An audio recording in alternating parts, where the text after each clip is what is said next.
Assalamualaikum guys. Sekarang saya akan melanjutkan mereaction pengajian Abah Haji Kiai Bakit tentang Asmaul Husna. Pembahasannya sekarang adalah apa yang dimaksud dengan penyimpangan Asmaul Husna. Mari kita ikutin. Asmaul Husna itu setidak-tidaknya ada 3 masalah di dalam satu ayat tadi. Hadirin hadirat yang dimuliakan Allah, penyimpangan di dalam Asmaul Husna itu ada beberapa macam, sehingga dikatakan telah menyimpang, telah menyalahgunakan Asmaul Husna. Yang pertama, ayyan fiyal asma lillahi ta'ala, menafikan Asmaul Husna bagi Allah. Oh guys, maksudnya penyimpangan yang pertama itu nggak percaya kalau Asmaul Husna itu punya Allah. Bagi Allah itu maksudnya punya Allah.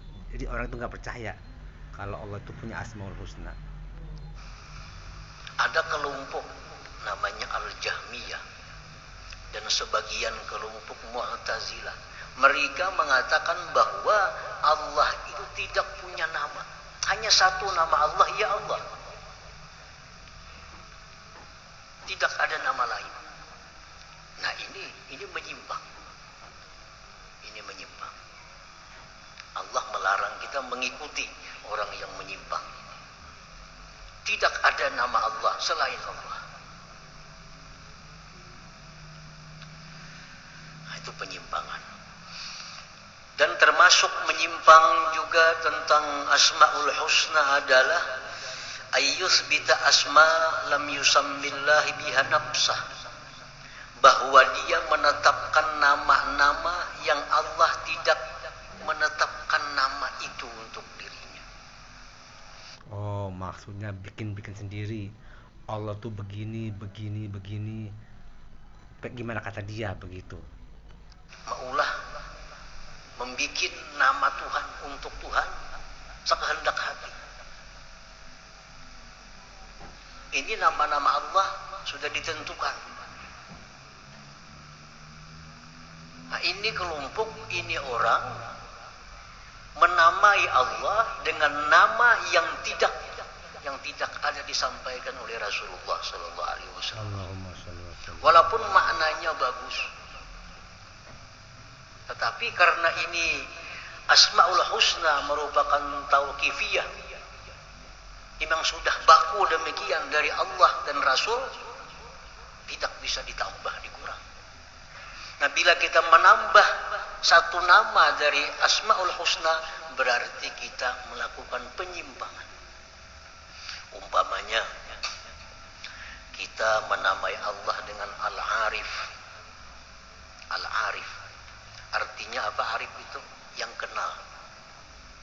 Oh guys, jadi walaupun menurut kita punya pendapat apapun tentang Allah, tapi jika tidak sesuai dengan Al-Quran dan hadis, itu nggak boleh guys. Harus sesuai dengan Al-Quran hadis. Hebat ya kiai-kiai dulu, itu hebat banget guys. Mereka tidak ngomong Quran hadis, tapi mereka berdasarkan Quran dan hadis.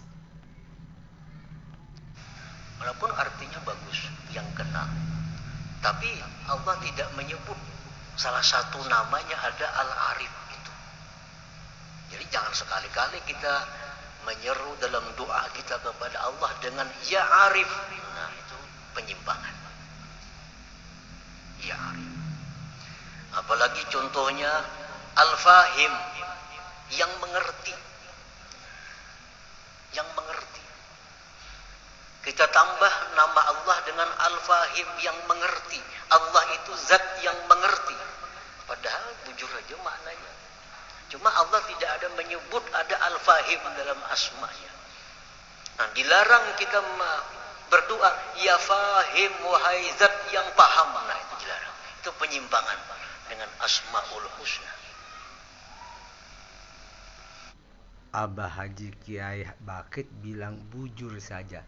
Bujur itu maksudnya benar. Jadi walaupun benar, jika tidak dalam ada di Quran hadis tetap nggak boleh guys, tetap nggak boleh walaupun benar. Apalagi contohnya asy-syekh, guru. Syekh, Allah tidak ada menyebut dalam Asmaul Husna namanya Allah asy-syekh, guru. Nah, kita pun dilarang memanggil Allah berdoa dengan ya syekhi, wahai guruku misalnya. Nah, dilarang. Itu penyimpangan dalam Asmaul Husna. Ya macam-macam. Tuhan disebut misalnya lagi apa? Abah. Nah, seperti orang-orang Nasrani memanggil Tuhan dengan sebutan ya abi, wahai abahku. Tuhan dipanggil dengan panggilan bosku misalnya. Nah, ini penyimpangan. Tuhan dipanggil dengan pelatih umpamanya. Nah, itu penyimpangan terhadap Asmaul Husna. Nah, yang kedua itu artinya menetapkan nama Allah dengan nama yang tidak ada ditetapkan oleh Allah dan Rasul-Nya. Yang ketiga termasuk penyimpangan itu tasmiyatul makhluk, menamai makhluk billah dengan Allah. Menamai makhluk dengan Allah. Contohnya ada seseorang misal melahirkan anak, anaknya ditasmiyah dengan sama itu kayak walad Allah. Nah, ini penyimpang. Maksudnya kalau kita punya anak kita jangan dikasih nama Allah, itu nggak boleh, itu menyimpang. Itu maksudnya guys. Allah. Kalau ditambah Abdullah, nah itu disukai Allah. Abdullah, ahabbul asma ilallah, paling dicintai nama kepada Allah Abdullah wa Abdurrahman. Nah, namai anak Abdullah. Tapi bila dinamai anak ini Abdullah, jangan sekali-kali dipanggil Allah, jangan. Sama aja. Jadi kalau Abdullah kita panggil selengkapnya Abdullah atau Dullah. Bila memanggil Allah itu haram hukumnya. Hukumnya haram. Ini dijelaskan dalam kitab Fathul Bari, Syarah Bukhari Ibnu Hajar Al-Asqalani. Ar-Rahman. Ar-Rahman termasuk nama Allah yang khusus hanya boleh untuk Allah. Tidak boleh selain Allah bernama Ar-Rahman atau Rahman. Masjid, musalla, sekolahan, manusia, apapun dilarang dinamai dengan nama Ar-Rahman. Karena itu khasun billah, itu khusus untuk Allah Ar-Rahman. Ar-Rahman itu artinya Tuhan yang pengasih, yang menciptakan ruh misalnya. Bisa kita mencipta roh, langit, bumi. Jadi Ar-Rahman itu nama Allah yang khusus. Tidak boleh ada satu makhluk pun yang namanya Rahman atau Ar-Rahman. Nah, baik guys, cukup sampai di sini aja reaksinya. Semoga bermanfaat. Billahi taufiq wal hidayah. Assalamualaikum warahmatullahi wabarakatuh.